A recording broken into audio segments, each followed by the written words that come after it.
All right. Welcome, everybody, to another episode of Talkin Ball live with Pat Leonard. It is July 31st, Thursday night, after the Giants' seventh practice of training camp. We've gotten through a mini heat wave early on, and we are rocking and rolling as football is back. You're going to want to play at my bookie anytime you're betting NFL, WWE, UFC. My bookie just has way more offerings than any other sports books you're going to find out there. You can tail my picks all season long. That's Pat's picks coming to you every regular season week. We get it rolling with Lions Chargers tonight, and off we go. It's just getting a taste of football in the air. You see the baby blues on the field right now in Canton, Ohio, and it's making me excited for Giants Bills next week. Yes, that's right. Giants Bills next week. Can't believe we are this close to actually seeing them on the field. But that's where we're at. We're at the point where Brian Daboll and Joe Schoen are trying to put this team together.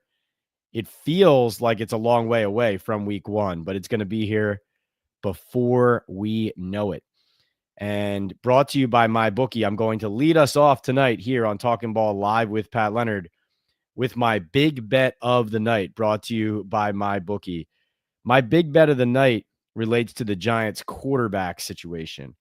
Right now, as I've been covering practice day in and day out, I've noticed not only we've talked about Russell Wilson being the starter and being handed that job. We've discussed the fact that Jackson Dart has moved up the depth chart, so to speak, where in the spring it seemed more like Jameis was the two and Dart and he were splitting snaps evenly. And now it seems reversed with Dart leapfrogging Jameis, and Jameis almost more along the lines with where Tommy DeVito is on the depth chart from some of these practice reps than where Jackson Dart is. Now, that's not about earned by merit or one player playing poorly or better than the other day in and day out. There's clearly a development plan in place for Jackson Dart. And also the veteran Jameis Winston is somebody that the Giants know what he is, right? They know what he is. He has a long enough track record in the NFL. So you understand in a lot of ways how they're splitting it up and how they've planned it out in training camp. But what I'm struggling to fully understand, and this is why my big bet of the night, is that this quarterback rotation in practice is going to come back to bite the Giants in some way. And why I say that is that in the last couple practices, Brian Daboll's rotation of QBs in and out has escalated to the point where sometimes you'll see, let's say Russell Wilson will take 3 or 4 or 5 snaps. Dart might take 3, and then Winston goes in for 1. Then he comes out. DeVito comes in for 1. Then Dart comes back in for 2. Then Russell Wilson back in for 3.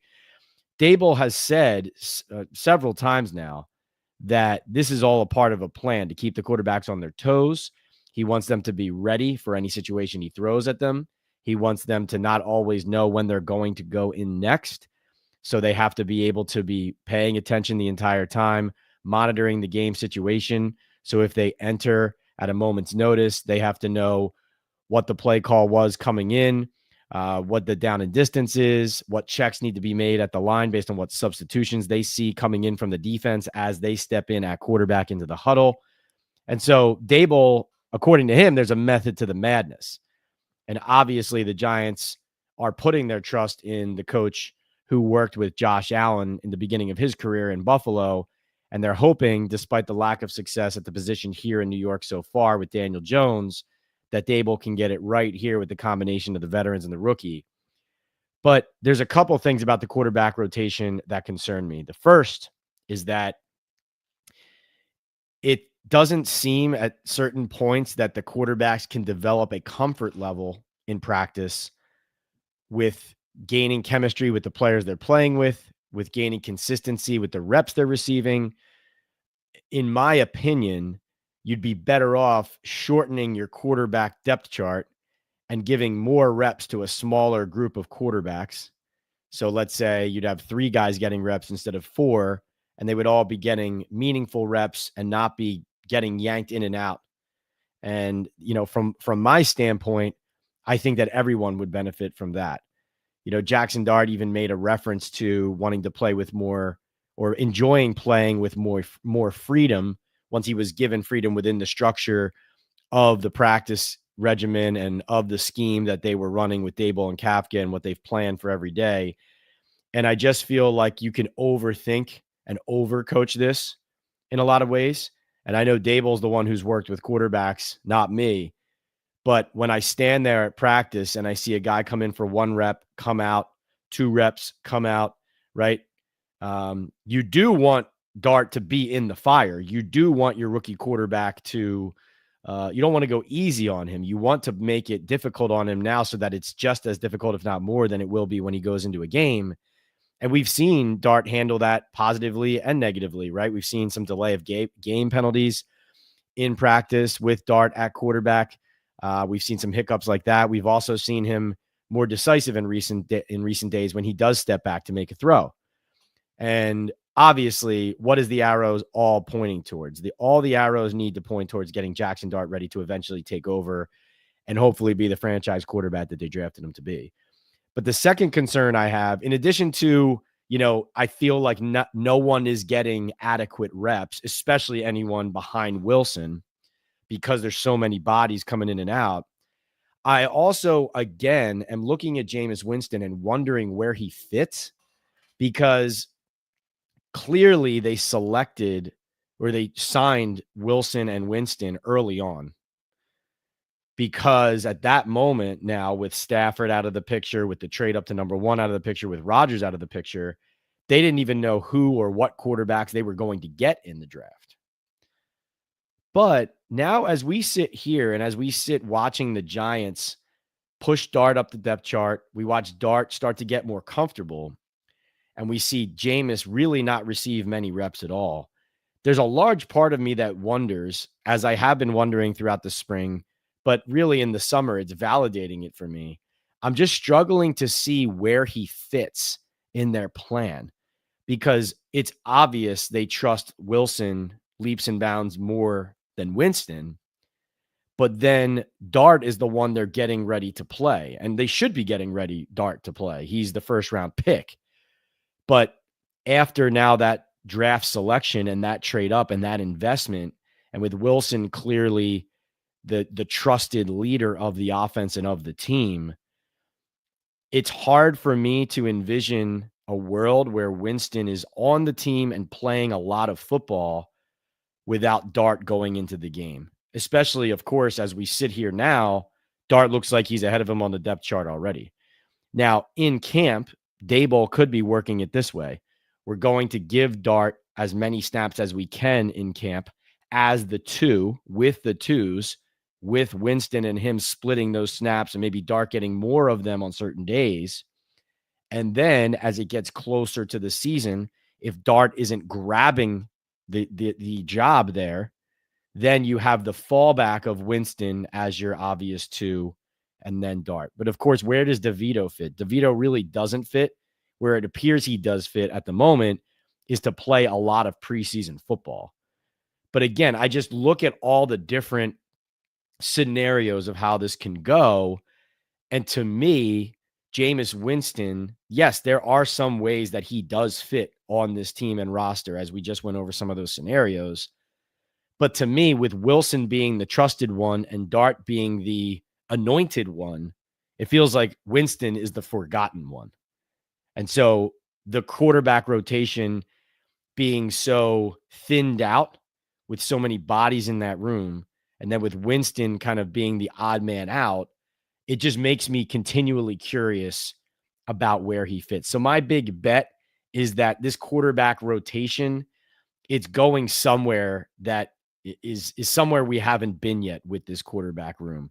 It's not going to stay normal. It's not going to stay predictable. Whether that means Winston gets traded, whether that means you end up with an awkward looking depth chart and some hard decisions to make internally, whether that means that Dart, in fact, does end up taking a back seat after all of these early offseason reps, and then Winston does become the number 2 until Dart proves he can be otherwise in the season. There's a lot of different doors that can open and close there. I just struggle to see where Winston fits at the moment. I'm still there. That's where I was in the spring once Dart was selected and I was watching practices and OTAs and minicamp. And that's where I still am here at camp. But more of an interest than anything, obviously a lot of highs, some lows for the Giants as we come out of practice number 7. We'll get to all of that and more. I've been out there on the sideline watching everything.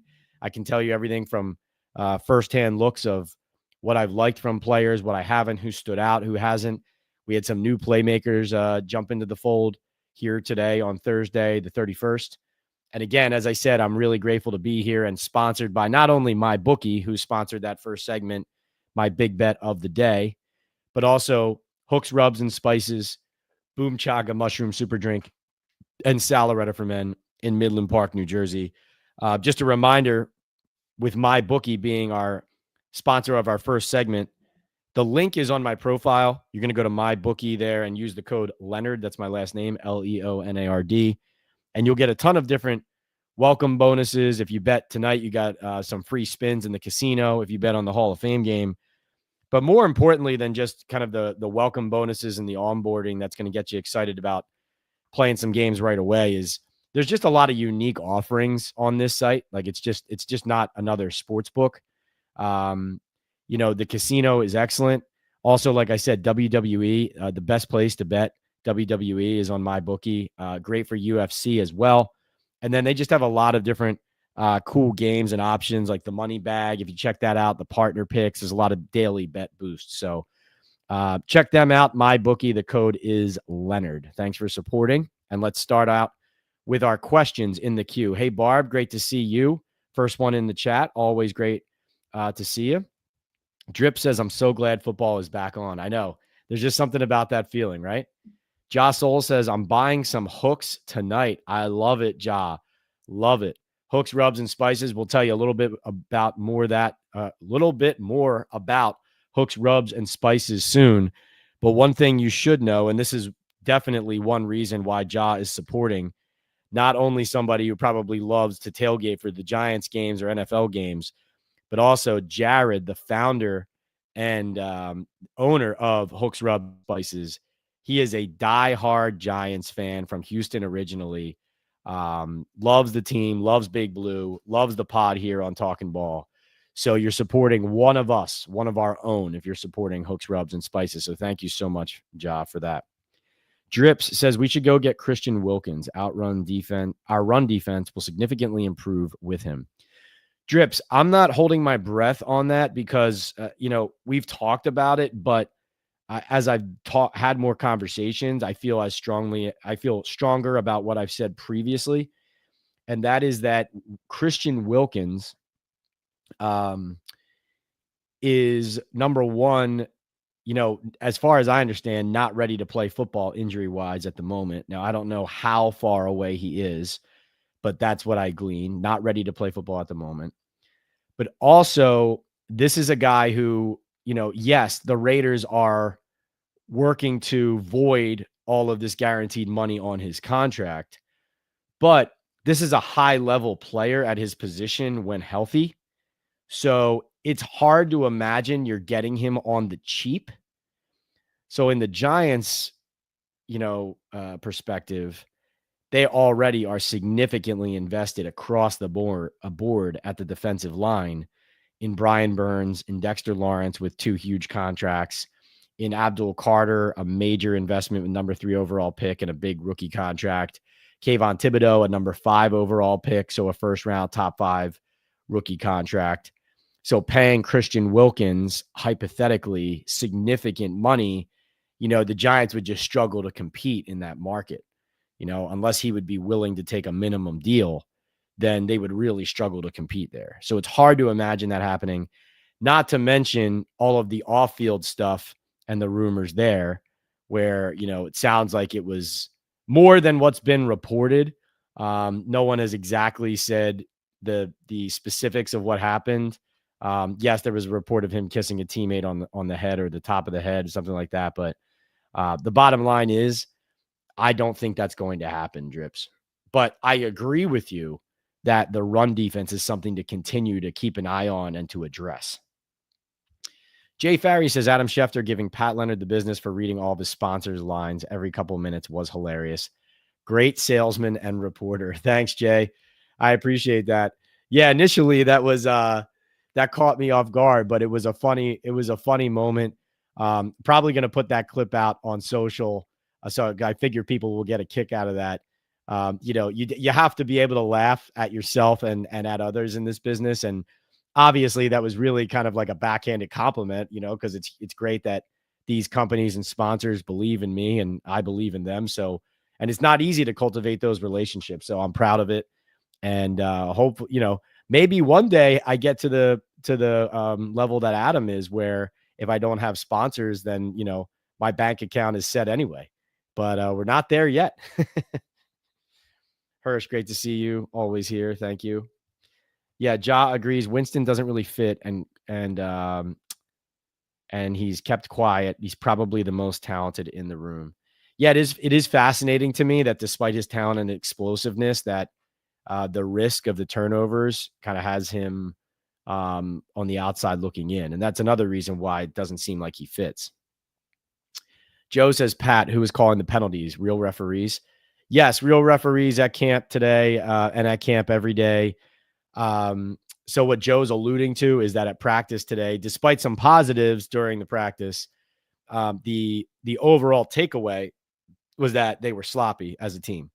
8 penalties I counted in total, at least 5 by the offense, including 4 false starts, 3 by the defense. There was also a substitution issue on the defense with the D line, with Roy Robertson Harris is coming on late. That wasn't flagged, but in a game might have been. It's hard exactly to say.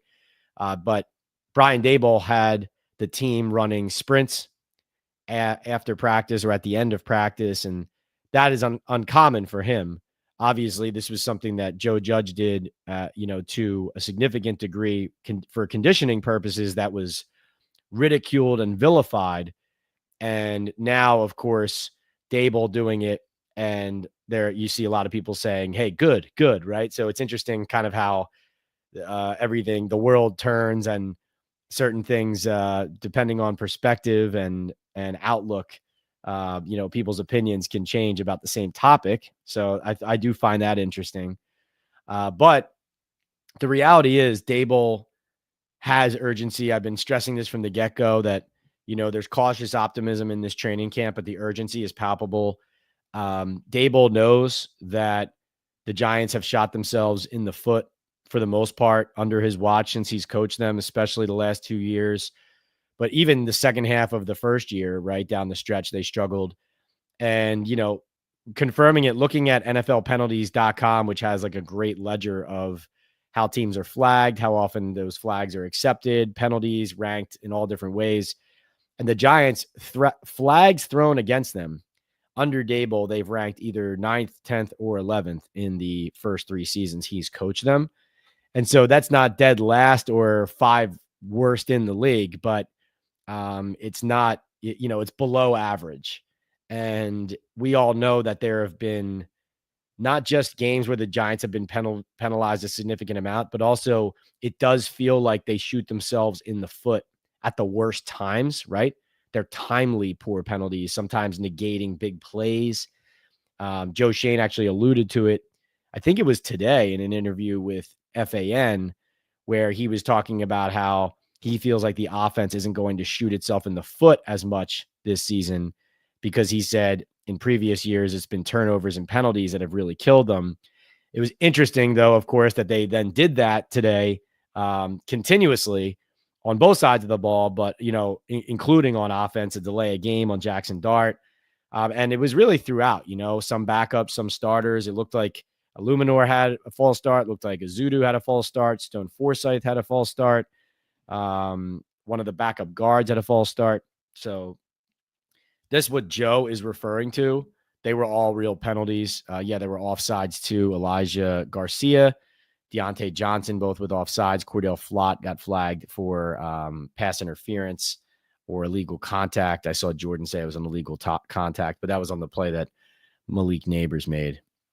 Bangkok Baseball, great to see you. Steven says, Pat, I was going to ask, we've seen multiple quarterbacks go down during the season. So why not keep all just in case so you don't have to depend on, say, a Jake Fromm down the line? That's an option as well, Steven. Then you're talking about, using a roster spot, obviously, there that could be used on something else that you might need. So, when you whittle down the roster to the 55, I think it is now, right? When you whittle down the roster, like those roster spots are valuable. Like, so you assume that that Tommy DeVito ends up on the practice squad if he's still around. But outside of that, you're talking about carrying 3 quarterbacks rostered. So you can do that. It's been done before.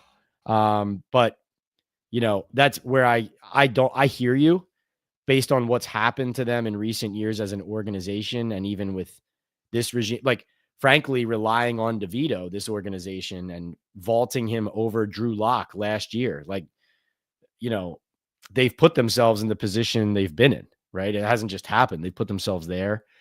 But remember too, like this is again, talking about Jameis, this is an organization that started Tommy DeVito as the number 3 over Drew Lock, the season-long number 2, before Lock ever started.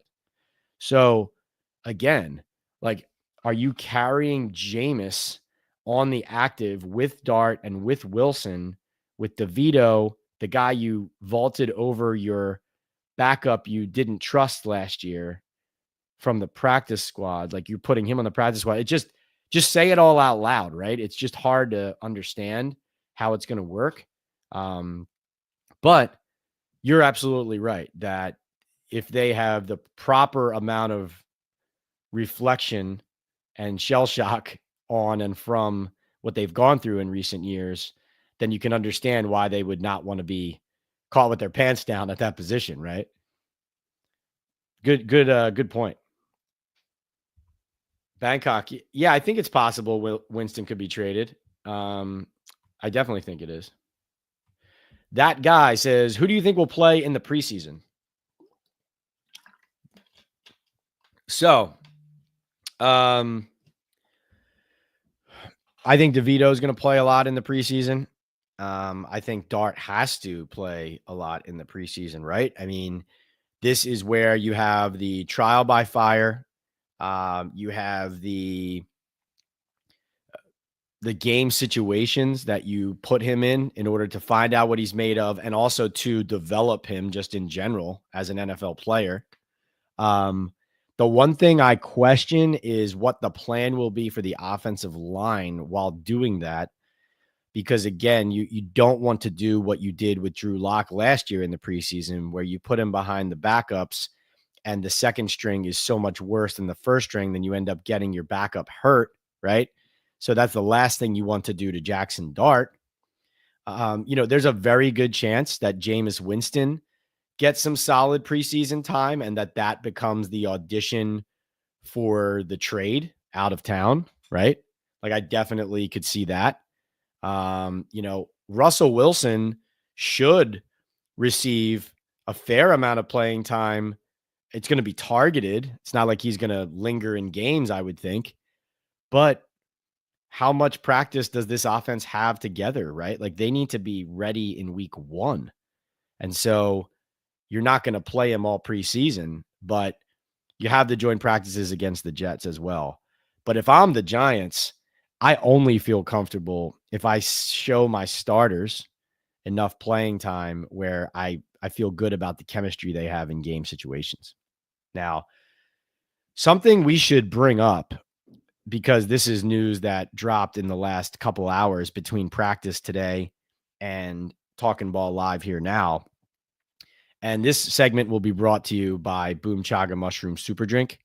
Boom Chaga, as you can see down here in the corner, boomchaga.com is where you're going to go to start feeling the difference. The code is TalkinBall25. You can use the QR code there as well. Boom Chaga, if you want to support your immune system, fight inflammation with the benefits of Boom Chaga, use this product to fuel your body with nature's best and feel the difference. Chaga, the mushroom, has the ability to lower cholesterol, reduce inflammation, and improve immune and heart health with its beta glucans and antioxidants. Now, this is a great product. You can see it over my shoulder. You rip open the packet, you pour the liquid into your coffee, your tea, into water, whatever it is, it's pretty much tasteless, and it's going to give you those benefits. It's going to give you a little kick like it does for me every morning. And if you're not going to use the product that way, their best new product, the thing I love, is the cold teas. They have the Sweet Dreams, the Rise and Shine, the Midday Boost. Just great products, especially for this summer heat, wherever you are. So boomchaga.com. Start feeling the difference. The code is TalkinBall25.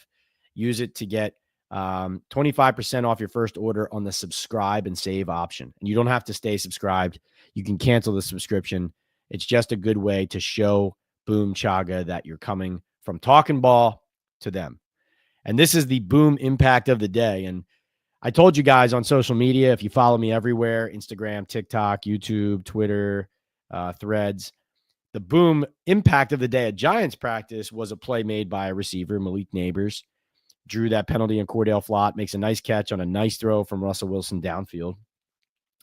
But now, as we sit here now after 9 Eastern on July 31st, the Boom Impact of the day goes to another receiver in the NFC East, and that is to Terry McLaurin of the Washington Commanders, because Terry McLaurin has asked for a trade. Now, this is the team the Giants play in week 1 on the road down there in the D.C. area, going to Jaden Daniels and the Commanders, going to a team that this is the only team really in the NFC East over recent years that the Giants could get one against here or there, or maybe two, or maybe a tie. And now with Jaden Daniels in the fold, the Giants go winless in the division last season. Terry McLaurin, of course, Scary Terry, the leader of their receiving core, feeling underappreciated right now after all the work that Washington did to go get Deebo Samuel. And yes, they brought in Laramie Tunsil, but, there's people getting paid down there, and Terry McLaurin's not one of them. And so now he's rocking the boat. He's making waves. And this presents an opportunity potentially for the Giants, right? Again, we've talked about this, but this bears repeating. You now have 2 teams in the Giants division who just happen to be their first 2 opponents in Washington and Dallas, with top players who are holding in, one of whom has requested a trade. Terry McLaurin requesting a trade out of Washington, and Micah Parsons, he's there in the building, but it's not going well in Dallas. And he's standing there on the sideline today in Crocs. I mean, what a ridiculous sideshow that is down in Dallas. And I'm not calling Micah a sideshow. I'm saying the whole situation, the fact that he's not signed is one. So presents an intriguing opportunity potentially here for the Giants, because not only have they not won enough games, but in division, that's really been the place where it's been over for them before it started in recent years. And if they can get a foothold there, listen, yeah, you want to win both of those games. But based on how the Giants have started in recent years, if they can just get one of those first 2, you can start to, who knows what kind of season it's going to be, but you can at least believe a little bit that you're going to be competitive into, October, November, maybe. Right. So now this is as good as it's going to get. Dallas has had a bunch of injuries in camp, including on their offensive line. Terry McLaurin requesting a trade. I mean, what more can you ask for if you're a Giants fan right now, hoping for a good start early on? I'm not quite sure McLaurin ends up getting traded in the long run. I don't know why Washington would do that. I don't know why they're doing what they're doing with him now, though. So really interesting to follow. GCN says Pat, Winston should be the backup. Wilson's career is over and he does not know it. Winston accepts being a backup. Wilson took a shot at his critics. I go with 3 Super Bowl winning coaches dumping him. I'm with you, GCN, at least in the fact that, listen, believing in Russell and giving him a shot, there's nothing wrong with that. But acting like he's clearly the player he used to be, I can't get on board with that, because I agree. There's just too much. There's just too much evidence in recent years of not only the decline, but teams not being interested anymore, right? It's literally all over there. Let's see. Steven says, how do you see the QB play go for preseason? Russ not seeing the field at all, Dark getting the bulk to give him action. Yeah, we just talked about that, but good question. I do think Russ needs to see a little bit for sure, if not more, You want to be careful. They really are dealing with a bunch of injuries right now, or I should say they're being cautious with top players. You have Andrew Thomas rehabbing.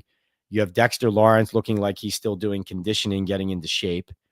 You have Malik Neighbors, shoulder toe, still playing through all this stuff, but things in the back of your mind. And then Russell Wilson, if you remember last year, he didn't start early on in the season because he had, I think it was a hamstring come up like during late camp in Pittsburgh. So like you just want to be careful with the guys you consider your top guys. So they're not going to push it too much, I don't think. All right. Josh says Winston doesn't accept being the backup. He just knows that it is what it is. But from the interview on the pivot, he is still going hard at practice. Oh, yeah, no, he still goes hard when he gets reps. His reps are few and far between. Or, like I said, it's pretty scattershot how it's handled, and guys are in and out, and there's just no opportunity to develop any consistency. Barb agrees they should trade Winston. GCN says, Pat, Chris Sims and Mike Florio again said that Dart should be able to beat out Wilson if he is that good. Well, yeah, you would hope so for sure. But Dart would have to be the guy that you could say that right off the bat, he gave you the best chance to win a game. And it's too early to say that. You're going to need to see preseason play to show you that. But yeah, no, I'm with you. Like, to me, making Russell Wilson the end all be all of your win-loss record is not the answer. I'm not going to sit here and tell you that Jameis Winston would win 10 games for the Giants. I'm not saying that. I'm just saying, no one in that quarterback room, in my opinion, deserves to be handed the job. And certainly I feel like you could be developing 3 better than 4, I think. Would I rather keep DeVito or Winston? Winston. I don't even think about that. That would be me. GCN says Winston does accept being a backup, and he was on FAN. He just wants to play any way he can and win a Super Bowl. Well, he's not going to here. He understands his role, but please believe if Daboll actually opened up a competition, he would be going hard for that spot. Yeah, exactly. Let's see. Manzo, what's up, Manzo? Manzo says, I think we have to look to the future, and that's where Winston will be needed the most because he will be QB2 next year. So for that reason, I'm not moving him. If you can get there with Winston and Dart, then maybe that works out in the long run, Manzo. That is a potential scenario down the road for sure. He is signed for 2 years. And in that case, I guess what you're saying is, well, so then what does that mean for the quarterback room this year, Manzo? Because does that mean you're carrying all 3 and Dart's the number 2 behind Wilson with Winston basically on ice and DeVito on the practice squad? And then next year it's Dart starting, Winston backup after being on ice? Or are you saying Winston's the backup to Wilson this year with Dart on ice, and then Dart starts next year and Winston's the backup? I think that's probably what you're saying.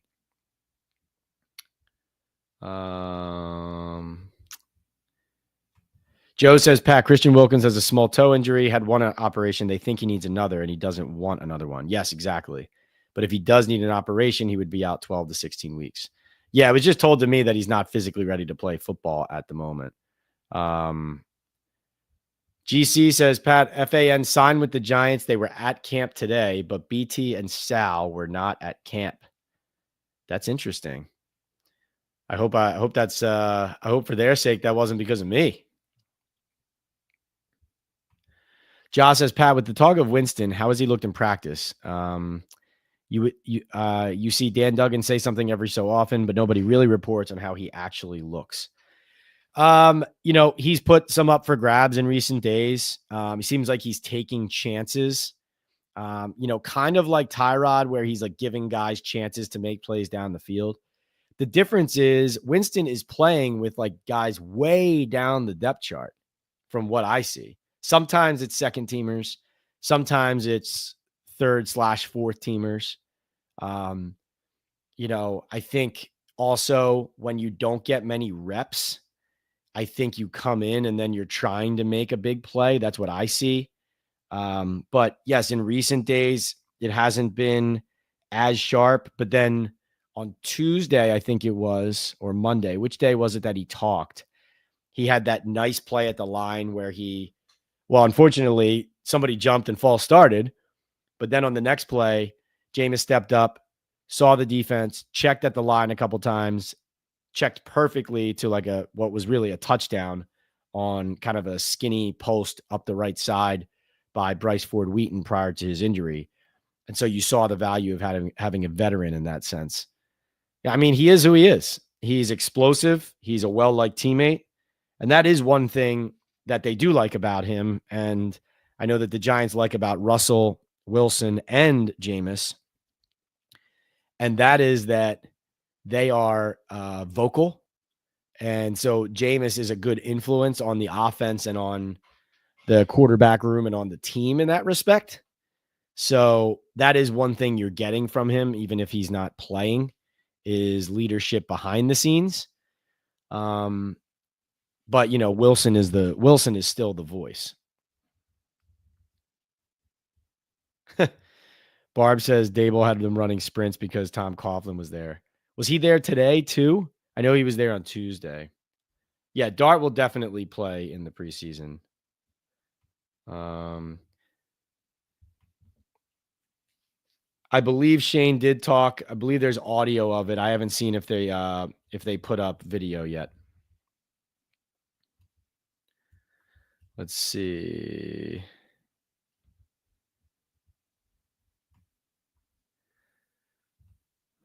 Okay. Pat, the Browns said they might carry 4 quarterbacks. Also, a rumor they are tanking for Arch Manning. He would never play for the Browns. Manning would force a trade to another team. Yeah, well, they're a mess. So if they're keeping 4 quarterbacks, they're a mess that they got there in the first place. Yes, joint practices will tell the truth in many ways about some of these QBs too. Let's see. Yes, crazy story about the NFLPA. Pablo Torre doing a great job on that. That is like a rabbit hole type of story too. Like you just got to dig. You got to be all in on that. No way the Giants would offer $33 million for Terry, or no way the Giants would trade for Terry McLaurin and give him $33 million. No way.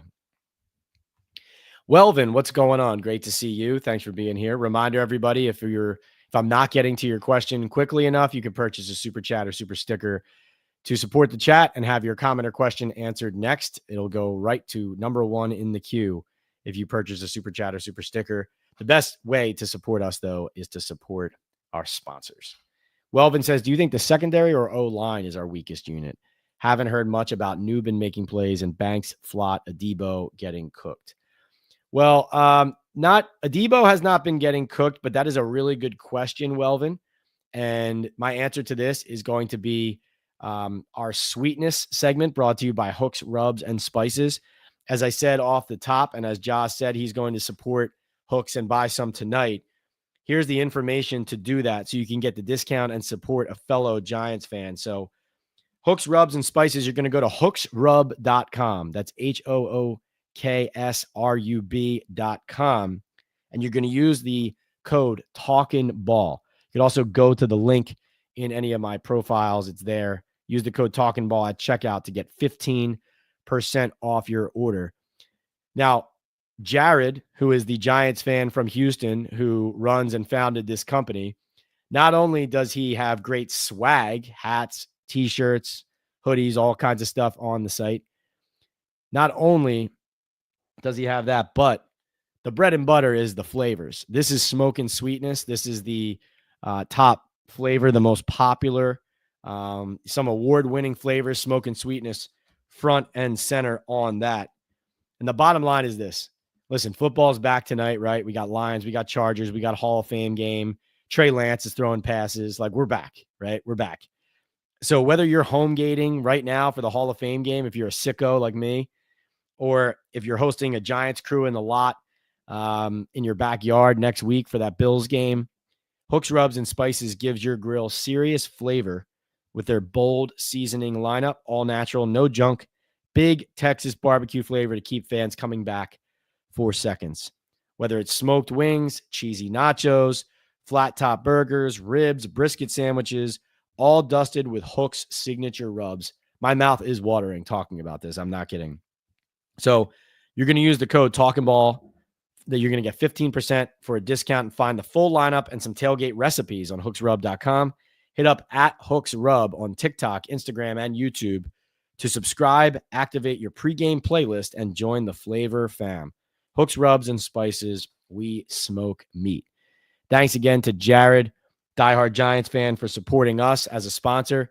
We're glad to support him as well. Please join me in supporting Jared, whose favorite players include LT, Pepper Johnson, Bavaro, who's a big fan of Saquon, now of Dexter and Neighbors. He believes that Evan Neal and Jalen Hyatt are going to finally live up to their potential and expectations this season. So some optimism coming from Hooks. So please support Hooks, Rubs, and Spices.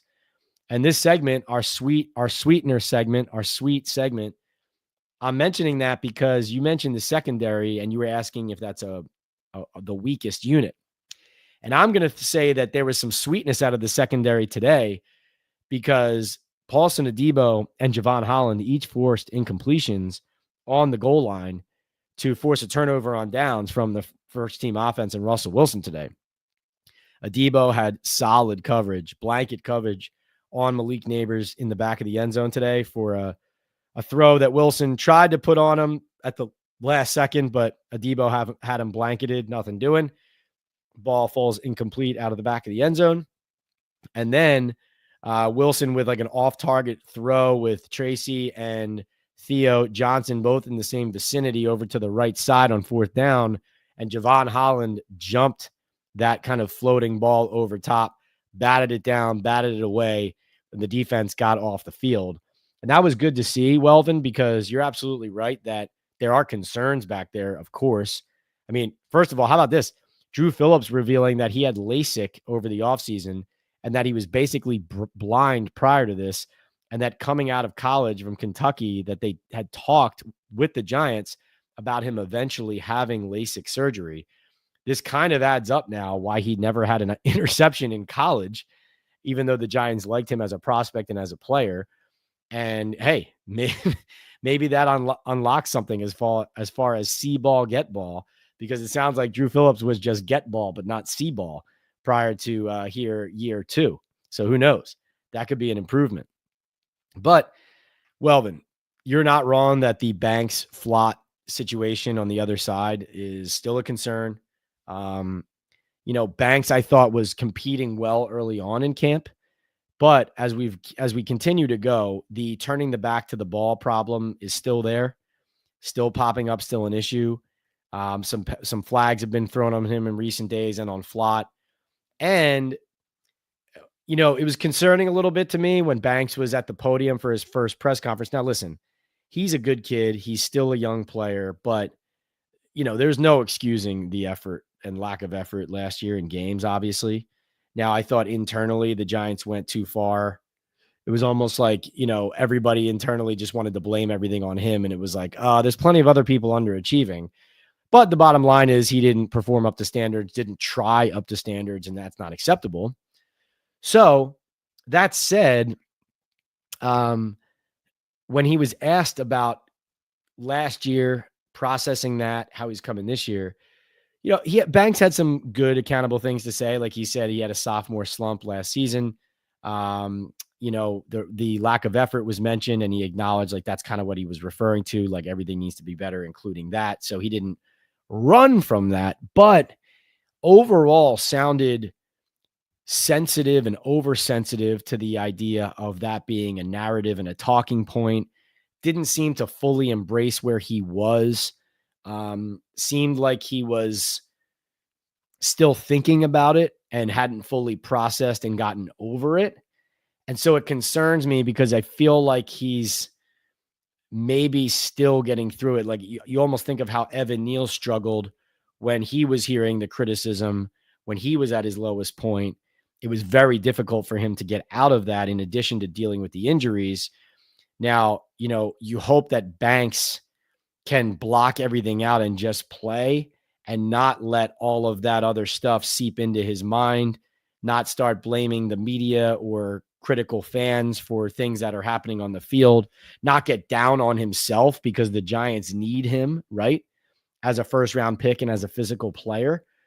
So I'm continuing to monitor that because the mental part there is, and the emotional part is more critical for him than the physical part. So that's something to watch. I think, Welvin, that the secondary, because of that spot especially, and because like you said, hey, Newbin, great kid, but still need to see him make more plays on the ball. Still needs to prove in games that he can take better angles to the ball, especially in the open field. Holland looks quick and aggressive. Like, he looks like the kind of guy when he diagnoses a play, he really does diagnose it. And Adebo looks the part. Long player, athletic, seems to be able to recover well sometimes due to his size and his length and his technique. So I like that about him. But definitely some gaps to fill there. How does it compare to the offensive line? We'll see. I mean, Andrew Thomas has been on the field in recent days and not practicing, just on the side. I would say this, his ramp up and warm ups over there with the training and strength staff has been slower and steadier and more gingerly than I would have expected this late. But you just have to hope that we're getting closer to him putting a uniform on and going out there on the field. So hopefully we're there. But I would say without Andrew Thomas, the answer would be the offensive line. With him, it might be a toss-up. To be honest, Welvin, my biggest concern might be the defensive line and the run defense right now. And, well, the offensive line and the quarterback and whether the Giants are going to be able to score is always my top concern.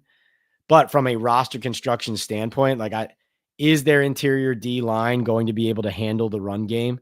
Like, Abdul Carter looks like he could terrorize opposing quarterbacks, right? But is he going to be able to defend the run effectively? Darius Alexander, rookie 3rd-round pick, now starting to get some meaningful snaps there in the rotation with among the top D linemen. Is he going to be able to stop the run? Is he going to plug that gap? Is he going to be a strength and not a weakness that teams can exploit next to Dexter Lawrence? That's going to go a long way. Great question, Welvin. Steven says, love to get McLaurin, but they would never trade him to us. Yeah, no, I wouldn't want it the other way around. The interesting thing will be to see if Parsons escalates in the same way. Let's see. Yeah, no, I agree. Winston is a good backup. He threw for 5,000 yards. Yeah. No, what I'm saying is he's almost being treated like an afterthought and not that, it seems. But yes, if he's not the starter, he can be a good backup to pop in and toss the rock around. Peterstown says, hey, Pat, do you think Scatterbo can win the starting running back job in camp? Heard nothing but great things about him so far, early as it is. Well, let's just say this, Peterstown. The fact of the matter is Cam Scatterbo went from first team reps and encouraging start to camp to the second he got first team reps in a padded practice, suddenly he's not practicing. So he hasn't practiced the last 2 days. He full padded practice Monday. He was first team running back, right? Often splitting carries, but he was getting a lot with the starters. Didn't practice Tuesday, off day for the team Wednesday, and then he still didn't practice Thursday. So again, undersized player. Is he going to be able to handle the grind of it? This is a guy who was banged up in the spring, now appears to be banged up in the summer. Now, Daboll just says, we have a plan for him. Obviously, he came out of that practice a little bit worse for wear. He's got some moves, got some attitudes, got some energy, got some juice for sure. I think he can help them on the field, both as a runner and as a pass catcher, and he will play if he's healthy on a game day, no doubt. He'll be a part of a running back rotation. Like I would expect Tracy and Scadaboo to be the most used running backs on the team as we sit here and now. But I have questions about the durability. I think it's too early to say that he is going to translate to the NFL immediately. Again, somebody said this earlier about the quarterbacks at joint practices. I think we'll learn a lot in preseason about some guys like him, Darius Alexander, Cam Scadaboo. Like these are guys in the preseason you're going to want to see that they can hang and that they know they belong to be the kind of contributors they need to be for the team this season. Joe says Pat Dart is the starter, goes through the bumps and gets better in the second half. Winston backup, Winston cut if Daboll and Shane want to save their jobs. Yeah, interesting. Okay, Tom Coughlin was there today again. Gotcha. Jim says, Pat, are you following Pablo and Florio's story about the owner's collusion on fully guaranteed contracts and how the director of the NFLPA lost his job? Sounds like mainstream media is covering it up. Hey, Jim, no, mainstream media is not covering up. What I would tell you is a lot of outlets don't feel this moves the needle and don't commit the resources to it. Or like, let's say you're somebody like me. I'm at the Daily News as the NFL columnist and Giants beat writer. That is an important story, but to cover that, you really need to zero in on that and do it the right way. And when companies are spread so thin where you have like the New York Post, because of what their staff is now, the size of that sports staff and football staff, that would be the kind of staff you have extra bodies and you should have one to put just on that story, right? So like some outlets have that luxury, some don't. I have not dug into that the way I have dug into other investigative pieces in the past. I have written about this. I will write more about it. And you're absolutely right. I mean, it's a huge issue. In fact, if you guys remember early in the spring, one thing I found was interesting was like when we were at the owners' meetings in March, it was so loud from the NFL Network and ESPN and everybody that the talking point was, will the tush push get banned? And I was like, wait, why is this the talking point? Because I know it's a catchy phrase and I know it's a rule. It's about the times when rules get passed or changed or whatever it is. But to me, I was like, there's got to be something bigger happening that they're trying to distract us from right now, that the tush push is the headline. Because we all know all these years, domestic violence is an issue. Labor agreements are an issue. Whatever it is, like there's always something, controversial with the league, with the union, with player contracts, with rules, whatever it is. And just the tush push wasn't serious enough. So in my mind, I felt like there was always something coming on the back burner or that people didn't want discussed. And so there's definitely some people who probably covered this up in the sense of didn't mention it as loudly as it could have been. I don't doubt that at all, Jim. There are people in this business, in the reporting business, who do favors, hand out favors like hotcakes. So, I'm not going to tell you that doesn't happen and probably didn't happen here. But yeah, they deserve to have their feet held to the fire. And listen, how about John Mara not talking at the owners' meetings? Now that makes me think of that in a different light as well, right? We've never seen that happen before. More to come. Great question. Manzo says, I believe you mentioned an FAN with Brandon and Sal that you think if things don't work out with Daboll, Stefanski could be next in line. What have you heard to make you think that? I just look at that's circumstantial. I know the Giants have shown interest in Stefanski in the past. First of all, he hasn't been available for a while though. But listen, young up and comer, smart offensive mind and play caller. A guy who, is from Philadelphia, knows the Northeast. I think would be comfortable in a market like this, I believe. I also look at the Brown situation and I mean, let's face it. Look at what happened in the draft with the owner making them take Shador after they took Gabriel, who was a guy nobody thought would be drafted in the first place. Like, the organization just feels like a mess over there. And, getting out of that and into maybe a better, more understanding, more comfortable situation on Stefanski's end feels like it would make sense to me as well. I don't know how this season is going to go for Cleveland. I don't know if Daboll is going to be on his way out. I do think the Giants will end up having an opening at head coach after this season. I'm not saying that Cleveland's definitely going to fire Kevin Stefanski, but it does feel to me like a situation that, both parties over there in Cleveland at the end of this season might not mind a change. But listen, it's very early. Things could change. Todd checks in with a $2 super chat. Thank you, Todd. He says, hi, Pat. Luther Burden balled out for the Bears today. Did he? Ooh, interesting. Ben Johnson getting those weapons cooking, huh? Tuto says, ciao, Pat, mate. Greetings from me and my mates, too, all diehard Giants fans, fellas in America, currently in Northern Italy.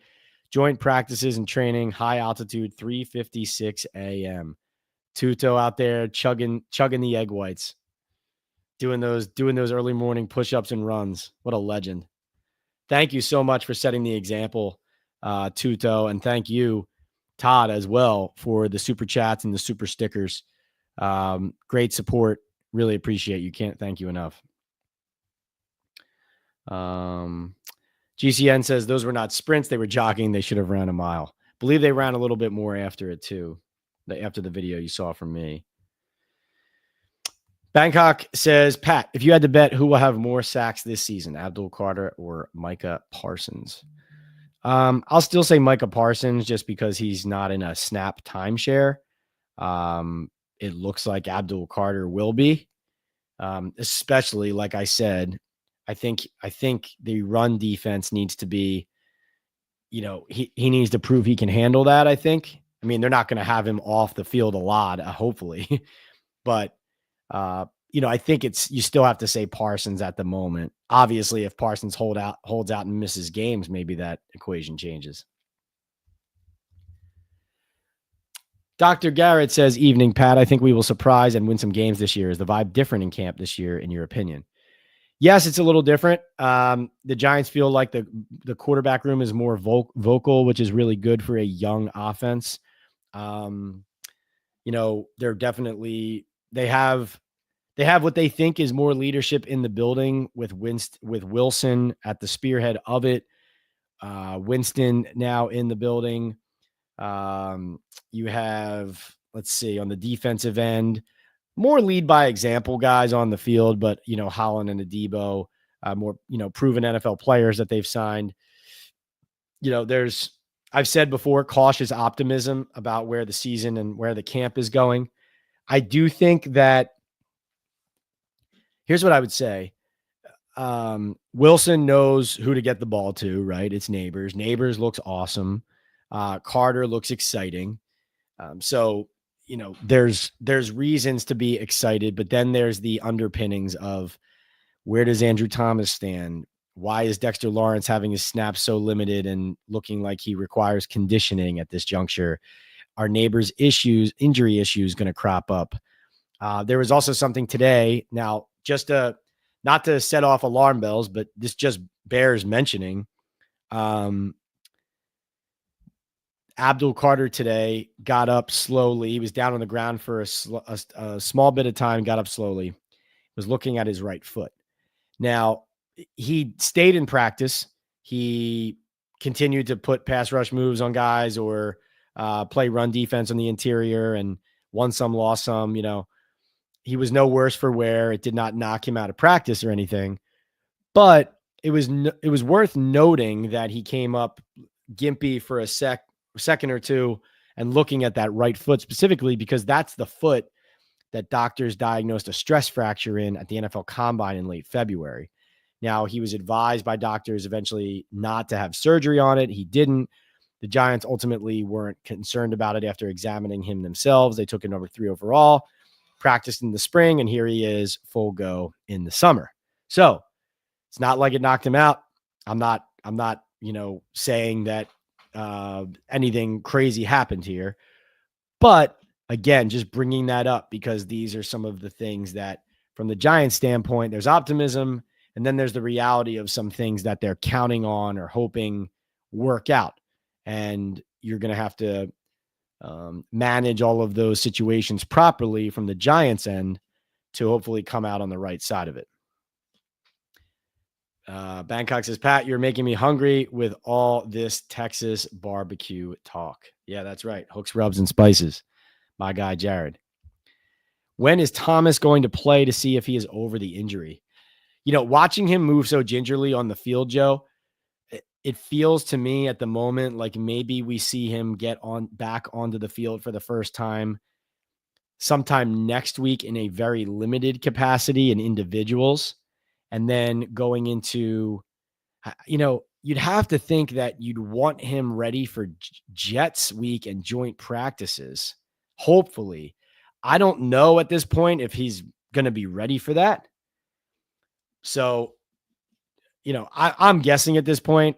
I mean, I was told about a week ago that this was something that if it happened in early to mid-August instead of in late July, so be it, like him coming back onto the field, that it was probable that he would like to get some real action going before getting into the regular season. So, yes, that could be joint practices. I would think it would probably mean some preseason game action, even if it's limited, for Thomas to really feel like live bullets. So, you know, my guess watching how he's moving is maybe practice field Buffalo week and then more meaningful work Jets week, ramping up to maybe some game work against the Patriots in that final week is just how I'm looking. But no one's told me the exact day he's coming back, but that's the information I have on that. It's time to probably check in again once we get into the weekend here. All right, let's see. Tuto says, Pat, I play power back in the rugby union, somewhat D tackle, pass rush, run stopper in NFL. Our job's to study offenses and O-lines, and Giants O-line looks terrible. Same old BS. Nothing's changed. Your thoughts, mate? Great question there, Tuto. So, Tuto, one thing I've learned, and thank you so much for the super chat again, Tuto, man. You're the best.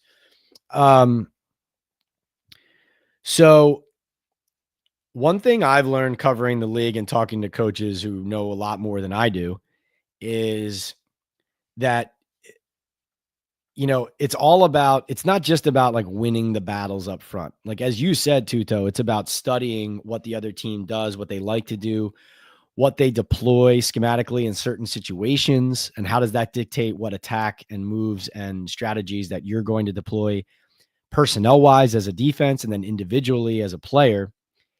And it really comes down to D linemen and defenses and D coordinators. How do I attack the protection that the offense and the offensive line are showing me on this play and in this situation? And then the offense, it comes down to, okay, we're trying to execute this or take advantage of this at the defense.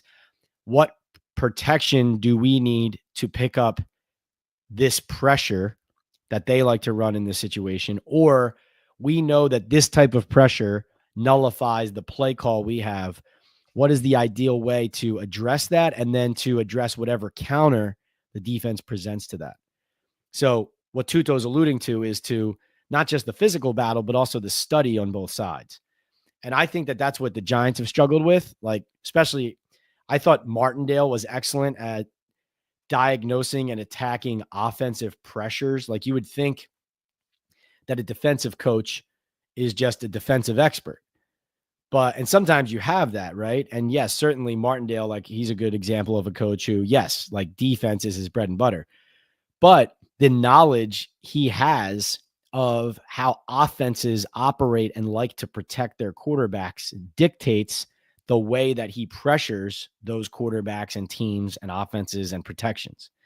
And so, Tuto, I think that the Giants coaching staff without Martindale on both sides of the ball, they're thinking personnel wise, and Kafka certainly now as the play caller is trying to, be creative to gain some advantages, and to move the line and pocket so that you can hide weaknesses. Like there was a nice play today with a misdirection where it really ended up looking like a running play, and Wan'Dale Robinson caught a quick slant from Russell Wilson, and the entire defense was caught off guard for pretty much a 3-yard catch and run for a 40-yard touchdown.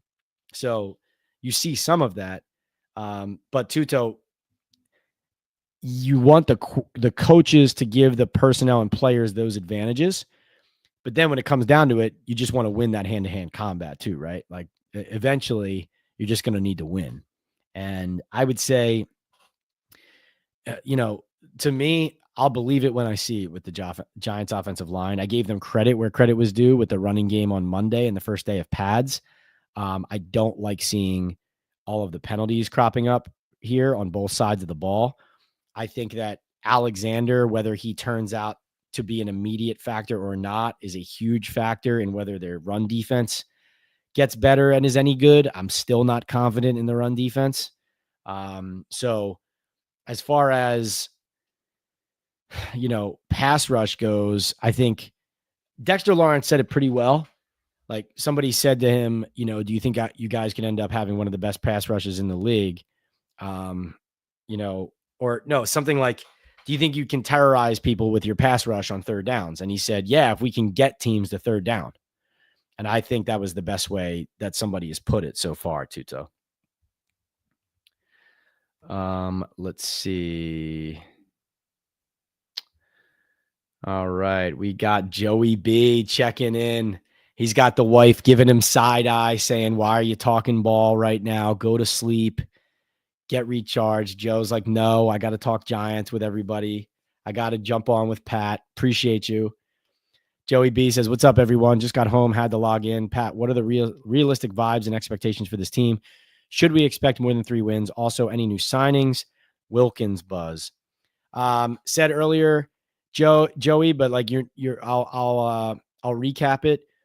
I've had some conversations about Wilkins. I just feel like he's a guy who he's just probably going to command, like, first of all, my understanding, he's not healthy. He's not like football ready at the moment, which is what I believed right when that happened several days ago. But it's still my understanding. Like, it's not like he's ready to come in and play football for a team at the moment, health wise. Then you have the off field, but also with the Raiders voiding the guaranteed money or working to void the guaranteed money, Wilkins as a free agent, you and I both know that as a player, when healthy, he's going to command some money. And the Giants, I just don't think will be able to get a guy like that to take a low to minimum deal to play on a team that went 3-14 last year. I mean, I know he would be playing with his buddy Dexter Lawrence, but that would be tough to do. So at the moment, no, I do not foresee it. Now, any news of signings? No news yet, but I will say this, Gabe Davis, who I've mentioned, makes a lot of sense to me given their wide receiver depth chart, their needs, the fact that he is so knowledgeable of their offense going back to Buffalo and has so many relationships and connections. He's also still recouping, or on the flip side of Wilkins, Gabe Davis is still making money from the Jaguars. So this year, he's still going to be making millions from the Jaguars. So the Giants could conceivably get a player like him on the cheap, essentially, hopefully, depending on what the competition is and what the money is from other teams, like the 49ers and other teams interested. Davis might command more somewhere else and might not take the minimum from the Giants or a low contract from the Giants if they offer one. But because he's already making money from the Jaguars, he doesn't have to force someone's hand for an extra $500K. He's not in a position where that's the only money coming in. So maybe that helps the Giants in the long run. I think it could. So yeah, it really wouldn't shock me if Gabe Davis ends up being a Giant. And that also could be, like, everyone's asked about other receivers out there on the market. I think the ability to get him cheaply, if he takes it, but because he's making that money, the ability to possibly get him cheaply, plus the familiarity with the offense. Yes, he's still rehabbing. He's not 100% yet, but he's getting there. That all makes a lot of sense to me, that why he would be the fit and the reinforcements to bring in at receiver. Should we expect more than 3 wins? It feels it could be a little bit better than that, Joe. I think, is the line going to hold up? Is Wilson going to turn into a pumpkin? There are things that happen in these practices, Joe, where you'll see the offense make a good play, and then you'll see a false start, and then you'll see an incompletion, and then you'll see, Mike Kafka has been calling a bunch of quarterback design runs and just draws.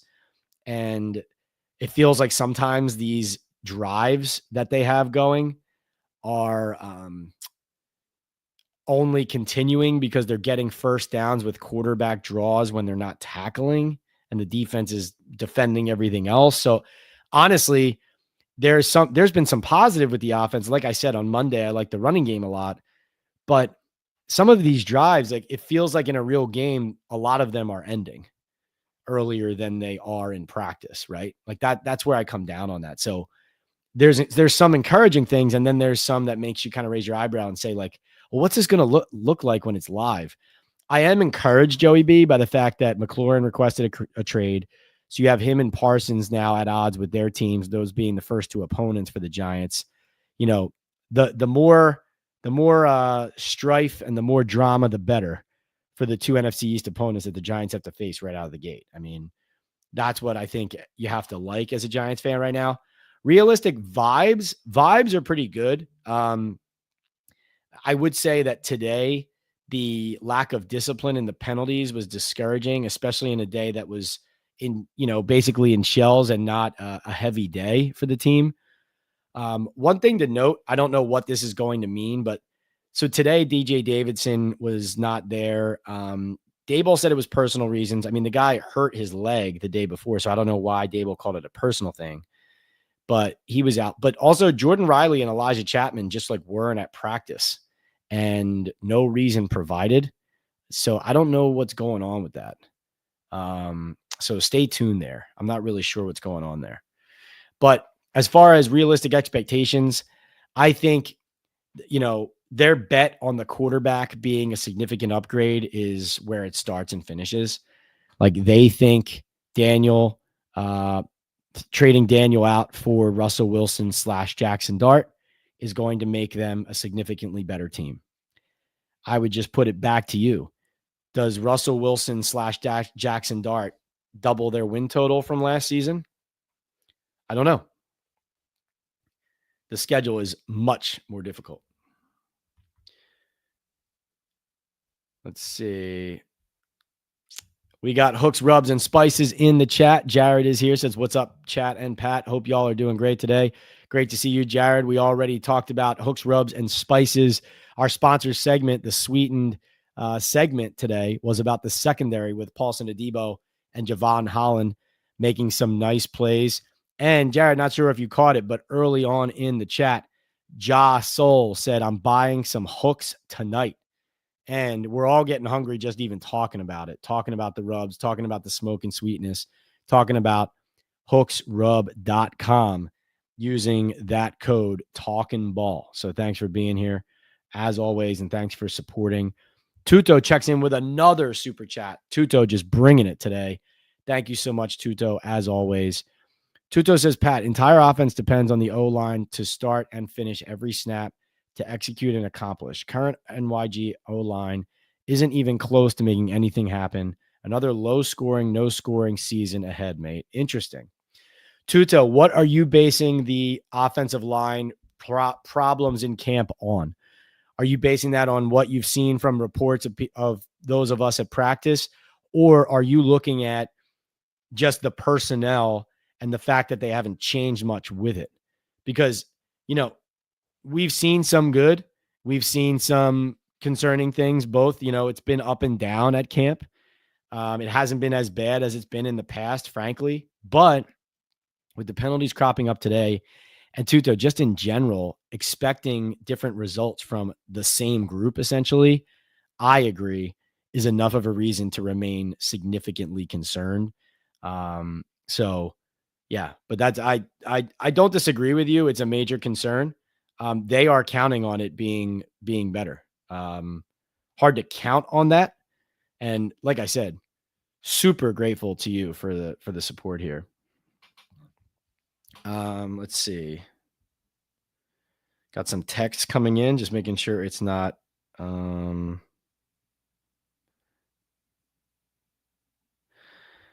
not anything urgent. Nothing urgent at the moment. Okay. All right. Next question. GCN says, somebody said Neal is too tall to be a guard, but the Eagles moved Becton 6'7" to guard, won a Super Bowl, and received a contract with the Chargers at guard. Yeah, well, it's about leverage inside, right? So, it's a different kind of bend than tackle, and different what you're being asked to do, different type of weight that you're shouldering on your body in different places on your back. Justin Pugh told me about that kind of thing, going back to like switching between guard and tackle. Your body responds differently to the different tasks of inside, outside. So it can be a thing, but like you said, it's been done before with coaching and the appropriate technique and support around that player. Neal is a good run blocker. It could work in pass protection, or, here's the thing about a player like Neal, or even Deonte Banks on the other side, or anybody who you're looking for a step up from the Giants. You don't want their bad or their worst. Like when they make a mistake, you don't want it to be a drive killer, a turnover forcer, a touchdown causer in a bad way, right? Like that's what some of these players who have underperformed, that's where their mistakes lead, is to like, catastrophic mistakes and issues. You just want those to be, limited.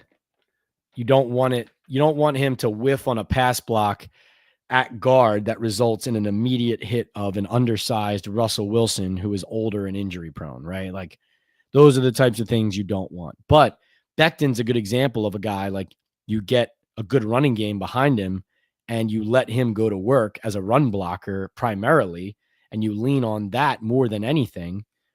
And then you protect him with studs on either side of him, right? So the Eagles had all of that going for them too. One thing I did find interesting, as much as Evan Neal sounded like he had matured in a lot of ways, when somebody asked him if he had studied or looked into talking to Becton about that switch, he gave a very curt and terse, like, no. And I don't know why you wouldn't do that. I mean, the blueprint is right there for you. Welvin says, thanks, Pat. Appreciate all you do. Dub coming in week 1. Thank you, Welvin. Joe says, Pat, can the scat man take the punishment with his physical running style and only being 215 pounds? What size are the other running backs? Good question. I got the roster here. Devin Singletary's 5'7", 203. So he is undersized as well, of course. Tyrone Tracy Jr., 5'11", 210. And then you have Scattaboo, 5'11", 215. Scattaboo definitely looks shorter than that on the field, but of course packs a punch as well. So yeah, Giants running backs in general, undersized. GCN says, Pat, Pablo Torre is the only one who has the time to find out. Bill Polian, former GM, let it slip that the management council gets involved in player holdouts. Mara, the leader, collusion gate. Definitely more there, GCN, is what you're pointing out. It could be players going to win billions in your prediction. Interesting. Stefanski did not go to my old high school. No, he went to St. Joe's. I went to Holy Ghost. Tuto again, my man.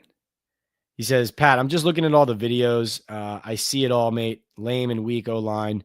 Only me and 3 of my mates alone can destroy the entire Giants offense after a D1 snap, and they won't get back on the pitch no mo. Interesting, Tuto. Yeah, no, well, listen, like somebody like you who's a player, who's an athlete, who has a seasoned eye, who's studying tape for a living, like that's, you're going to see it. That's interesting. Tuto bringing it today. Yeah, Pablo has 3 long and deep podcasts on the topic, and the evidence they got from a deep throat type source is truly amazing, deeply incriminating against the NFL Management Council. Yeah, I definitely have to binge that podcast. I've listened to some of that, but not that entire thing. Let's see. Okay.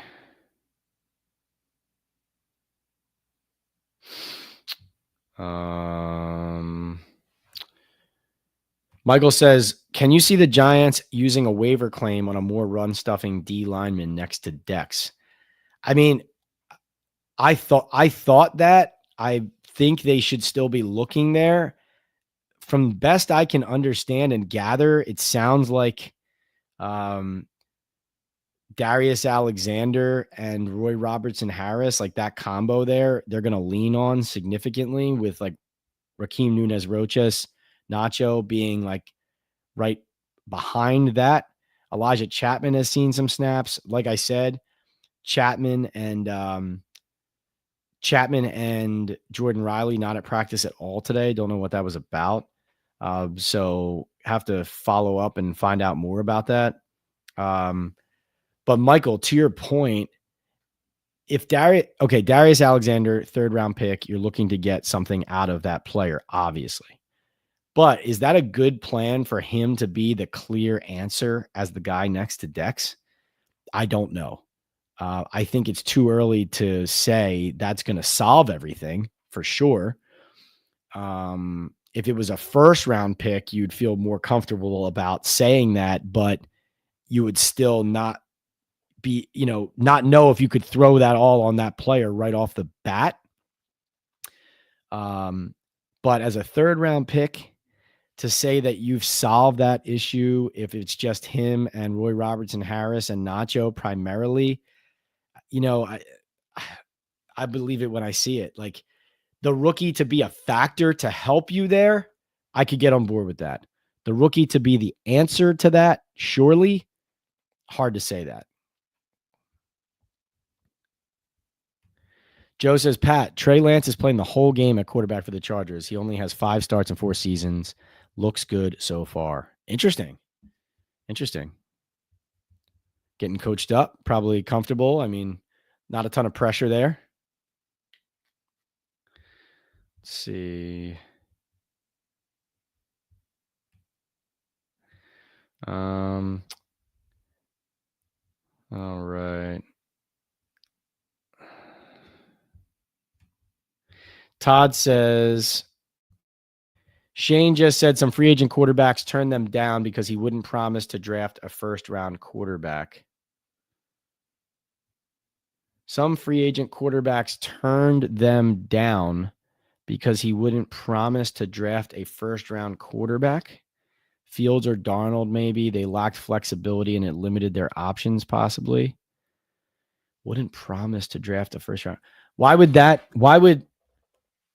Wouldn't a quarterback not want the 1st round quarterback drafted?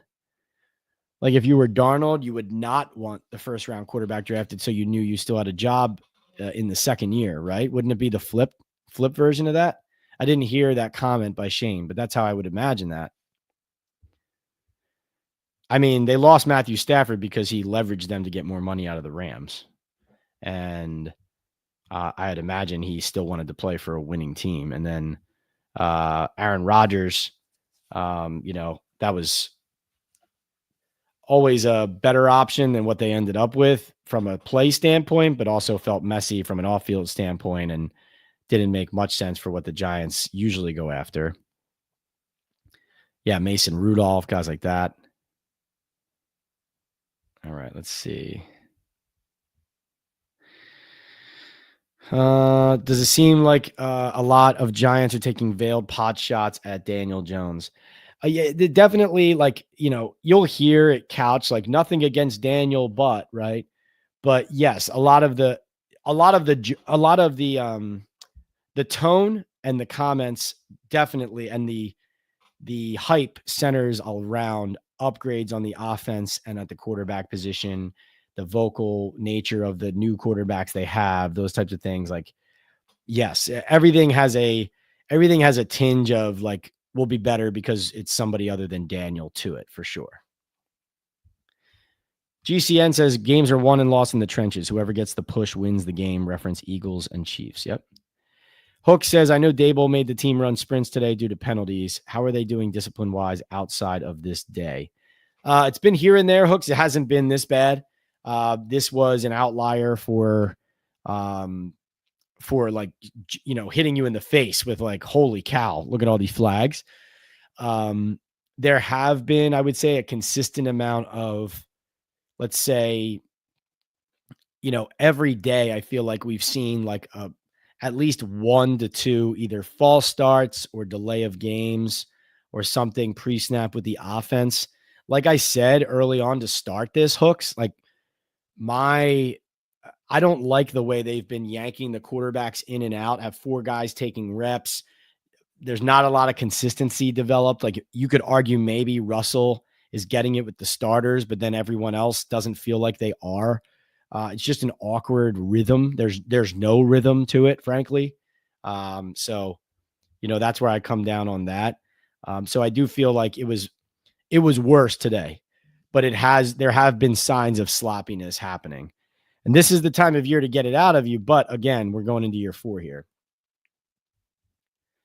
And of course, Daboll doing that with the sprints is different than the way he's been coaching, right? So that's noteworthy. Joe says the over-under for the Giant wins in 2025 is 5.5. Take the under. Daboll and Shane out.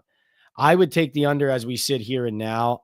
That sounds like a good number by Vegas to set. Like I said, the first couple weeks we'll really know the answer to that. Like if they get 1 out of 2 of those first 2, and then they're playing the Chargers close at home, and you never know if you 2-2 to start the season. Hey, now you're talking about maybe a real football team. If they don't get 1 of those first 2 with the Commanders and Cowboys going through this drama, the Cowboys having a new coach, the Commanders want, best receiver wants to be traded. Micah Parsons is upset in Dallas. If they don't get wins in those first 2, and after a winless NFC East season, then they start 0-2 in division. You got the Chiefs, you got the Chargers coming up. I mean, now anyone who has the under on that number is going to be feeling good, right? So you're going to learn a lot about this team in September. And I know easy to say that, right? Like, oh yeah, it's the early games. Of course we are. But yeah, no, like teams that are contenders, plenty of teams like go, 2-2, 3-1, even 1-3, rattle off a 3-game winning streak. Those teams getting into the wild card or division conversation in a lesser division, things like that. Like your season's not over just because you lose a game in September. But the Giants usually rule themselves out before they're ever in. And so that's what they need to focus on first. Baseball says, Hooks, Rubs, and Spices, you got me jonesing for some BBQ now. You got to get the rubs, Baseball. I'm telling you, man. Hooksrub.com. Use the code Talkin Ball. You get that 15% off. Get the smoke and sweetness. Get all these flavors going. I can't stress it enough, too. I'm not just trying to get you guys to buy it. Jared's gear on Hooks Rub is awesome. I love the swag. Let's see. Come and get a plate. That's right. There it is.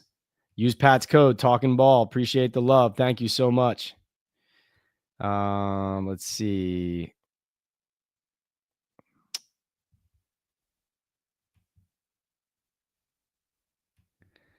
What else we got here? Manzo says, last one for tonight. I'm going to training camp tomorrow. Why are we not extending Illuminor? Manzo, what's the argument to extend him? So I guess, is he was better at right tackle than Evan Neal had been. I don't think that Jermaine Illuminor has been a great player for the Giants. I think he was, I would say, slightly above average to average at times last season is how I would categorize him. There were some games where he was better than slightly above average for sure, but consistently, nothing about his play made me say they need to re-sign him. Now, I think when you look at his contract, okay, let's see. Let's look at the deal. And I like that you're thinking, like I was thinking about, Dexter Lawrence last week. You're talking about Illuminor this week. So he's in the last year of his deal, base salary of $5.75 million. It had a $250K workout bonus this year, cap number 9.1. Theoretically, you could do that to soften this year's cap hit, spread it out. A player that you feel like you can count on, who's found a home, let's say, so to speak. He also is very excited about playing right tackle and only right tackle through the offseason and into the season. Because that's, even last year, like they had him at guard, then a tackle. He also played left and right. So he feels like that consistency is going to help him. You hope it does. If it does and it translates to consistency and even higher level play, then I would get on board with where you're at. I'm not there yet. I think Illuminor is a guy who you want him to be a steady on and off field guy, reliable, consistent. And I would say he was better than what they had, but I do not, this is just my opinion. I don't view him as somebody who commands an extension at the moment. If he plays at a high level, let's say for the first half of a really strong season for the Giants this year, then I'm right there with you. But that would be different for both the team and for Illuminor, in my opinion.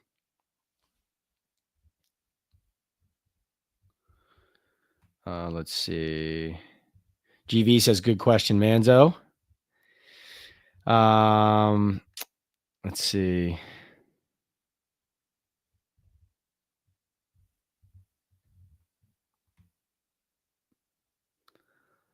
All right. GV wants to know why Odell Beckham Jr. isn't in the picture just for red zone packages alone. He feasted on the Rams. Give me OBJ over Gabe Davis any day of the week. Haven't heard anything about OBJ just yet, but we'll let you know if and when I do.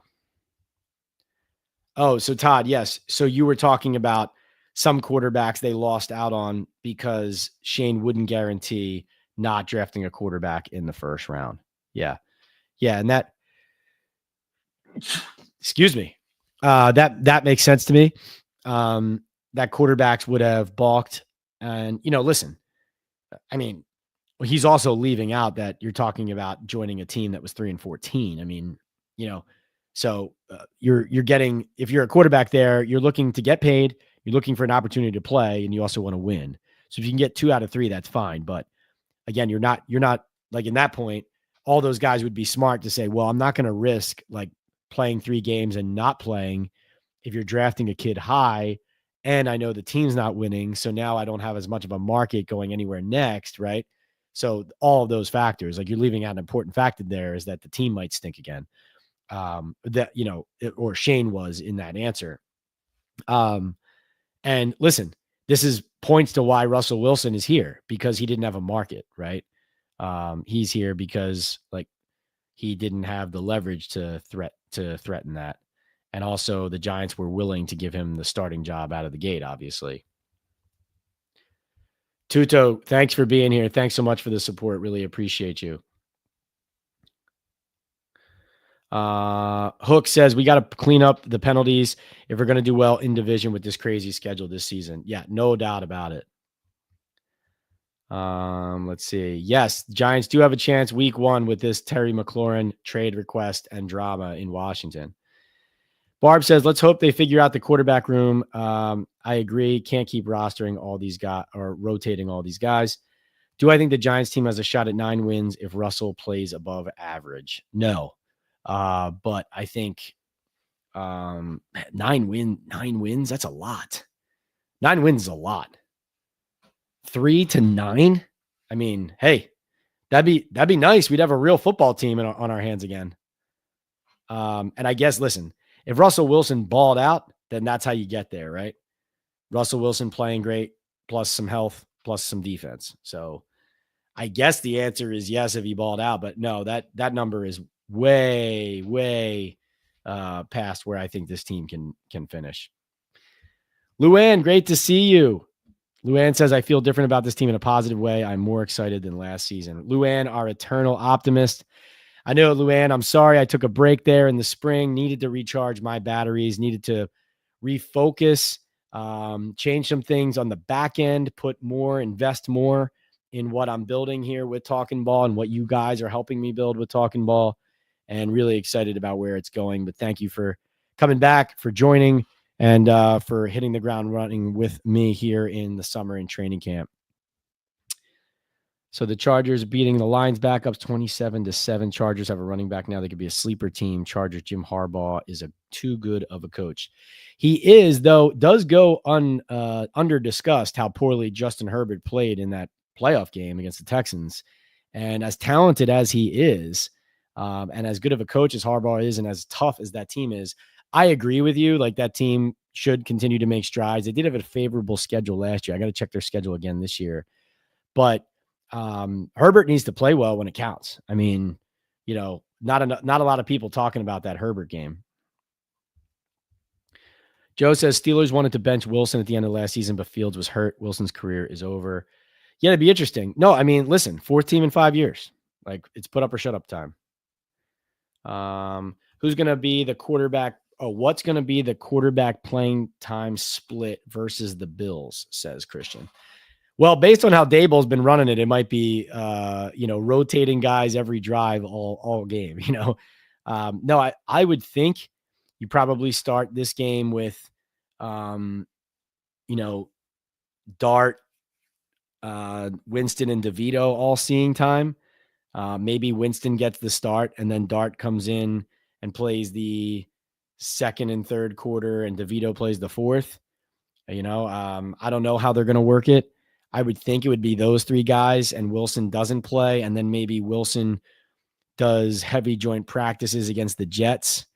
And then, the guys, the backup 3 play against the Jets, maybe Wilson a series or 2. And then against the Patriots, you see the starters play like into the second quarter, and the rest from there is my guess. That's just my guess. Yeah, I don't know about OBJ. I'll let you know, but I haven't heard anything concrete on that. Luann says Giants can beat anyone on the schedule. I have them 9-10 wins. KC is beatable. Giants start 4-0. Luann, if the Giants start 4-0, what should I have to do? Pick something. If the Giants start 4-0, I have to what? Think about it. You could tell me on our next chat. We had a great chat tonight. I was planning on only going like 45 minutes tonight. Because we're getting to that point in camp where I was just a little gassed, and you guys got me revitalized and charged up. And, really a ton of support from Tuto today on the super chats, but also Todd Banks led us off there, set the example. Tuto weighed in a bunch. Joey B paid in as well. Thank you so much, guys. Really appreciate all that support. Remember, please support our sponsors. So that is MyBookie. That's at mybookie.ag. The link, listen, if you guys you're on my YouTube channel now, after this chat, you go to my YouTube channel profile. All of our sponsor links with the sponsor codes built in are there on the page.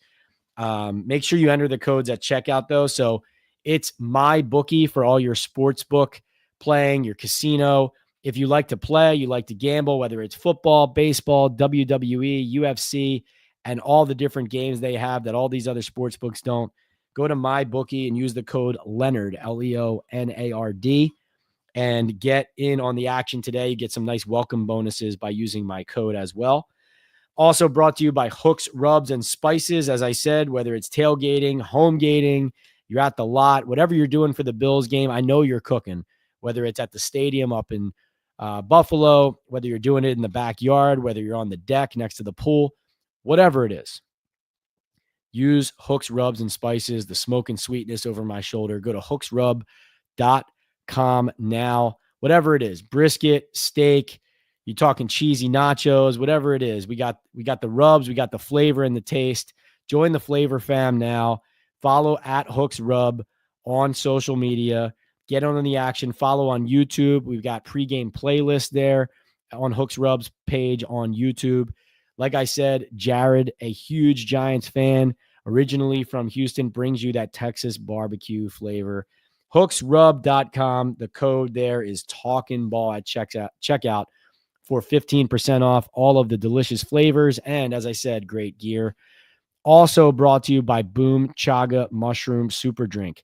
Natural extract loaded with anti-inflammatory, immune-boosting antioxidants, and heart-healthy compounds. You can easily pour this natural liquid supplement into any of your favorite drinks. It's right over here over my shoulder. I put it in my coffee every morning and immediately feel the difference. I personally feel like post-workout like energy boost with Boom. Chaga, though, also has the ability to lower cholesterol, reduce inflammation, and improve immune and heart health with its beta-glucans and antioxidants. They also have the cold teas going right now, Sweet Dreams, Rise and Shine, Midday Boost, all these great flavors.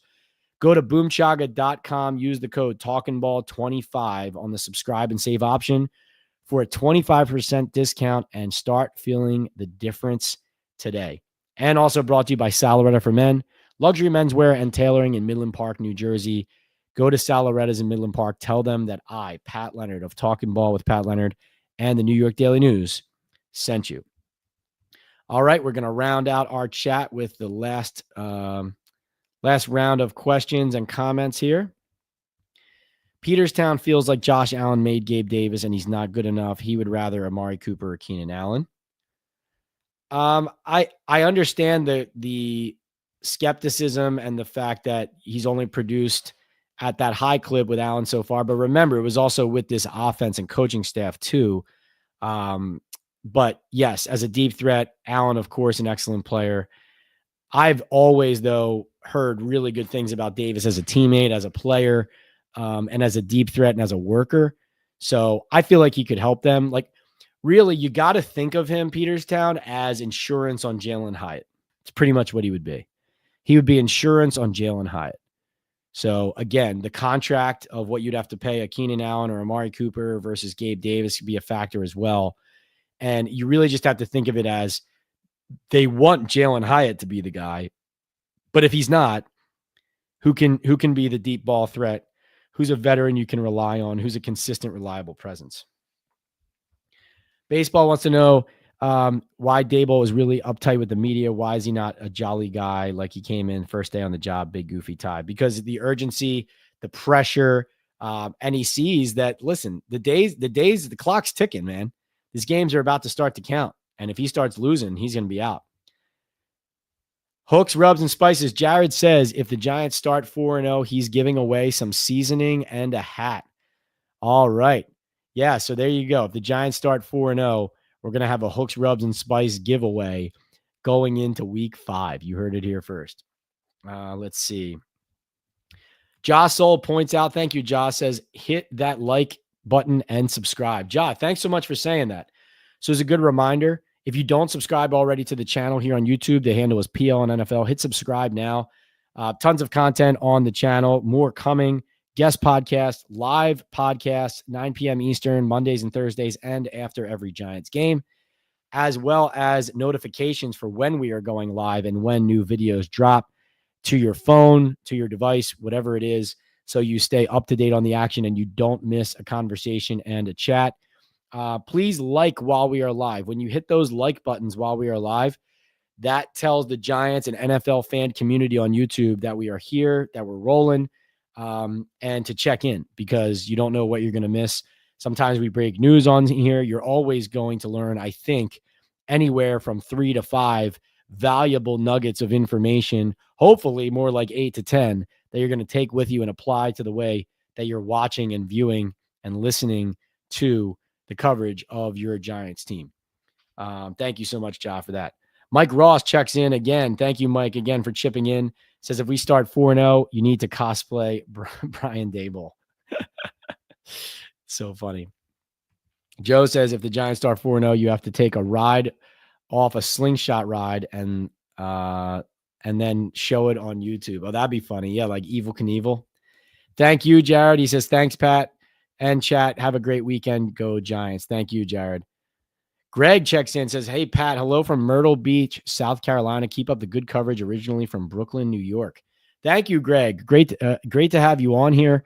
Please subscribe and join us Mondays and Thursdays, 9 p.m. Eastern, Greg, and after every game. I really do love the post-game chats as well, usually able to bring you guys something fresh right from there.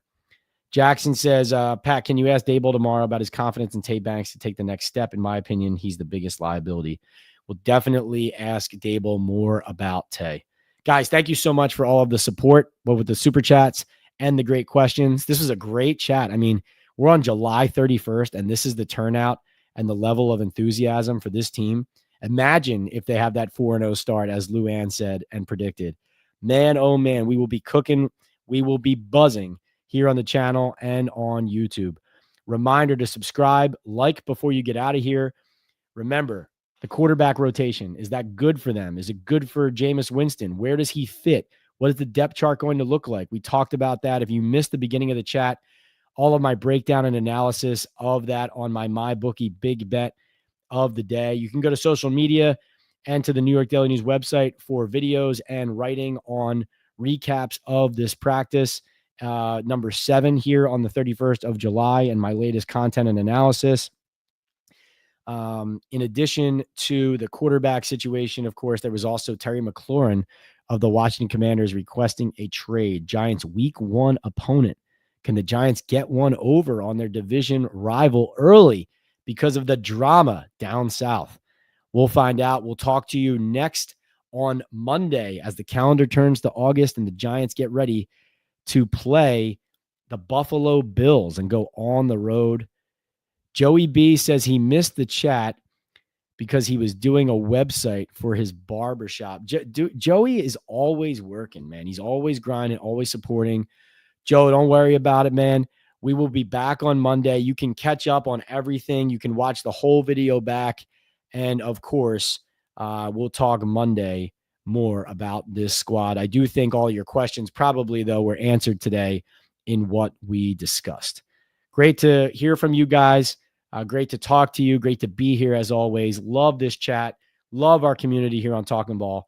More content to come. Thanks so much for being here. See you next time.